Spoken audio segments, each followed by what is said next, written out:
Seguimos con voz y voto. El próximo miércoles el Senado de la Nación seguramente va a aprobar el presupuesto nacional, un presupuesto nacional que este año generó muchas discusiones, tanto en el oficialismo como en la oposición. Para hablar de este tema ya me acompaña el senador por el peronismo de Córdoba, Carlos Caserio. ¿Cómo le va, Caserio?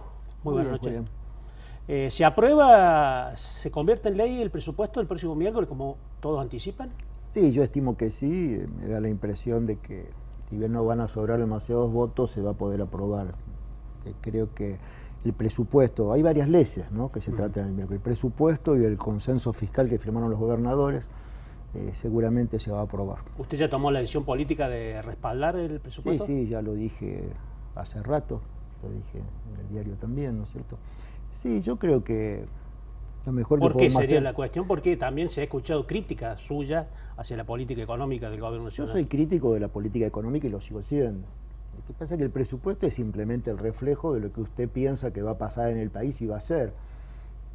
No votar el presupuesto no significa nada, porque primero porque no votar el presupuesto es no darle al país una herramienta que, aunque yo estime que puede ser errónea como política económica, no significa que el país no tenga una previsibilidad que este gobierno, legítimamente elegido por la gente, quiere manifestar. Evidentemente, si miramos el 2018, no sirvió para mucho porque hubo una sola variable que este gobierno acertó.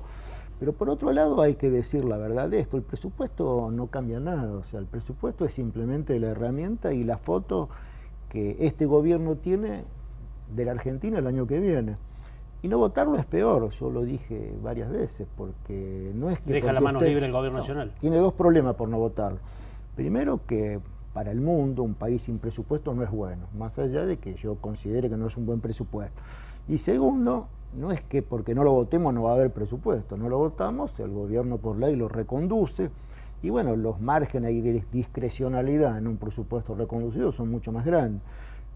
Acá el aliciente es que en esta negociación conseguimos cosas que nos parecieron muy importantes, conseguimos que las universidades tengan presupuesto, no lo tenían.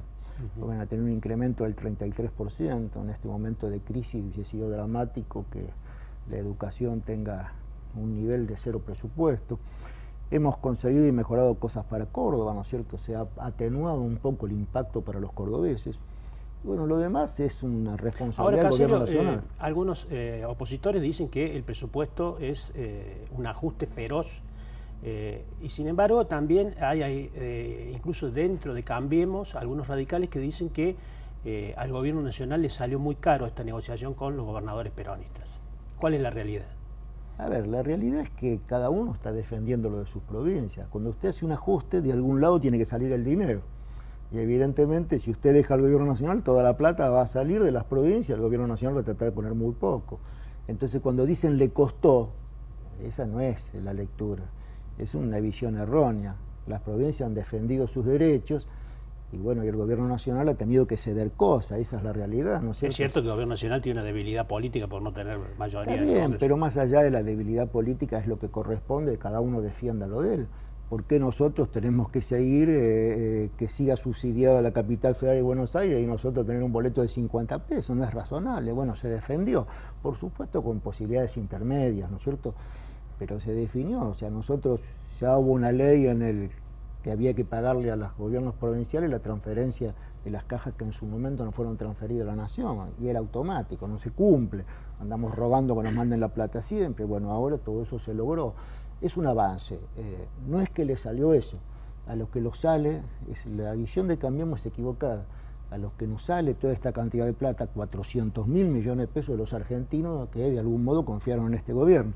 Porque evidentemente uno no puede explicar cómo hace 8 meses no había más asfalto en Argentina y que no se daban cuenta que la obra pública que estaban haciendo no la podían pagar.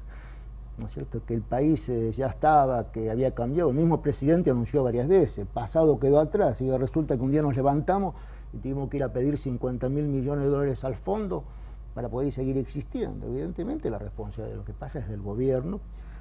Eso no significa que nosotros prendamos fuego a nada. Mi responsabilidad es que el país siga funcionando y en eso lo asumimos con entereza.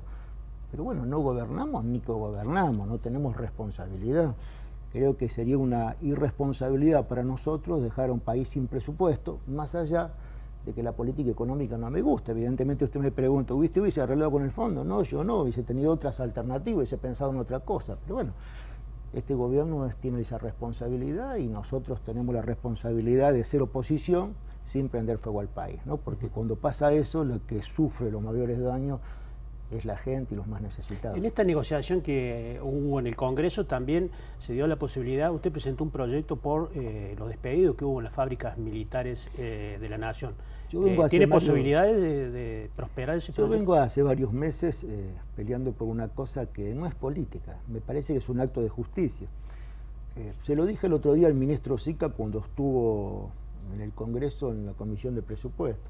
Usted fíjese, en la actividad privada, cuando las grandes empresas, las automotrices y demás tienen inconvenientes, hay planes de salvataje, se ayuda a la gente, se negocia, el Estado Nacional pone un poco, los estados provinciales ponen otro, se arregla y se dice, bueno, no tienen horas extras, van a trabajar la mitad del turno, y la gente lo acepta, no porque quiera cobrar menos, la gente lo acepta porque la prioridad del ciudadano hoy es no perder su empleo. Pero no pasa con los trabajadores del Estado. Los trabajadores del Estado están demonizados, y entonces como existe esa cuestión de su convenio de trabajo que no pueden ser echados fácilmente, entonces nadie los pone en planta permanente, siguen contratados. ¿Qué pasa en fabricaciones militares? No es una cosa política. Hace 14 años que esos trabajadores están trabajando en fabricaciones militares y tienen familia y tienen compromisos y tienen que levantarse a la mañana y llevar a sus hijos a la escuela igual que todo el mundo. Este gobierno los echó arbitrariamente. ¿Cuántos despedidos hubo en Córdoba? Y bueno, hubo 100 en Villa María y 100 en Río Tercero, más otros casi 100 en Fray Luis Beltrán en Santa Fe. Le dije el otro día al ministro, no se puede pensar en un salvataje, no se puede negociar. Si quiere que le diga, Julián, los mismos trabajadores propusieron redistribuirse el sueldo para que sus compañeros no fueran echados. El gobierno nacional no lo quiso atender. Entonces yo hice un proyecto de ley para que sean reincorporados y para que estas empresas públicas, que son del Estado Nacional, no puedan achicarse, ¿no es cierto?, o a menos que sea una negociación que puedan hacer con la gente y no ser despedidos. ¿Quiere que le diga más?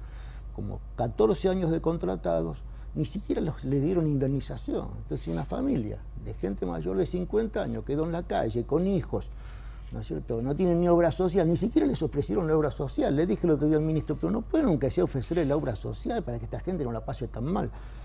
Hay una realidad que le dije ese día también, le digo, usted es ministro, lo conozco a Dante Sica hace muchísimos años, ¿no? Somos amigos. Digo, ministro, ¿usted sabe lo que es quedarse sin trabajo en Argentina de hoy? Es pasar hambre. Entonces me parece que eso lo tenemos que defender.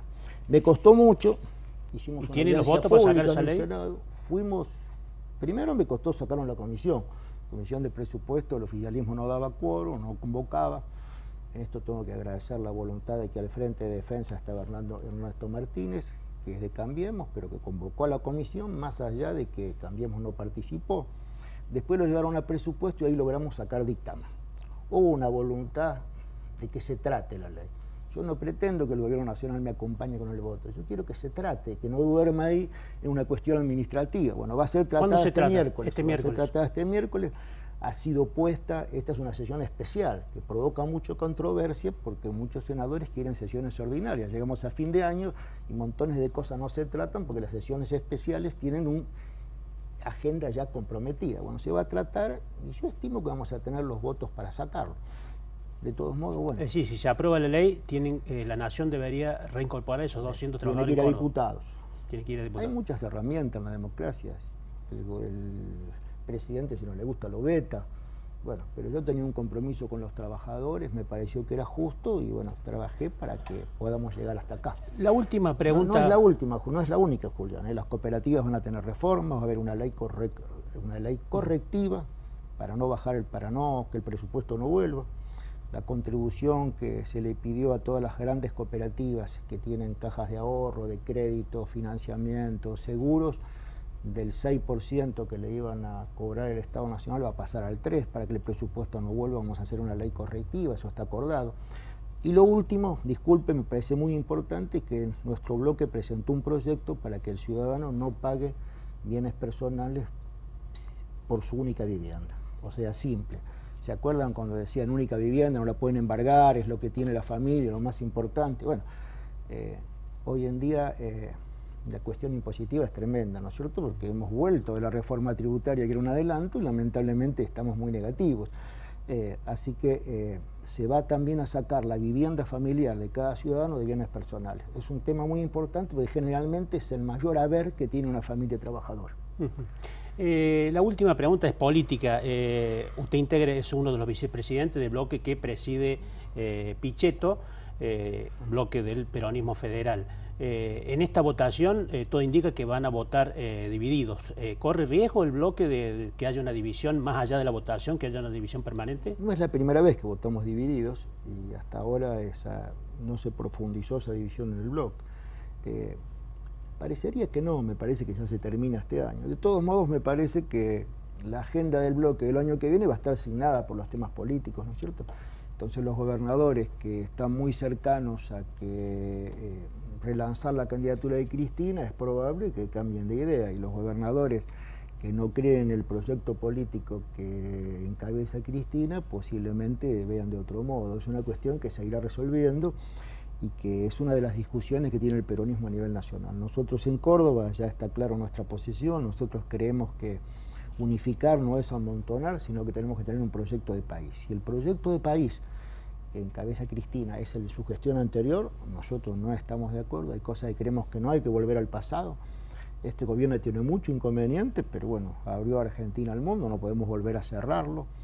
Hoy estamos en una situación, el próximo presidente no lo va a pasar bien, ¿no es cierto? Se va a quedar con 50.000 millones de deuda, nada más que con el fondo, más todo el resto de la deuda asumida, y si no lo paga o rompe, el país entra en default de nuevo, se caen los créditos. Este es un tema complicado en Argentina. Por lo tanto, me parece que más allá de cuestiones electorales hay que empezar en proyectos políticos, ¿no es cierto? Hoy por hoy creemos que el peronismo que encarnamos, como muchos otros peronistas del país, tiene una visión distinta de la realidad argentina y del futuro. Lo electoral es el año que viene. Falta tanto tiempo de acá a octubre. Será el año que viene y lo trataremos en en otra entrevista seguramente. Seguramente. Senador Caserio, muchísimas gracias. Gracias a usted.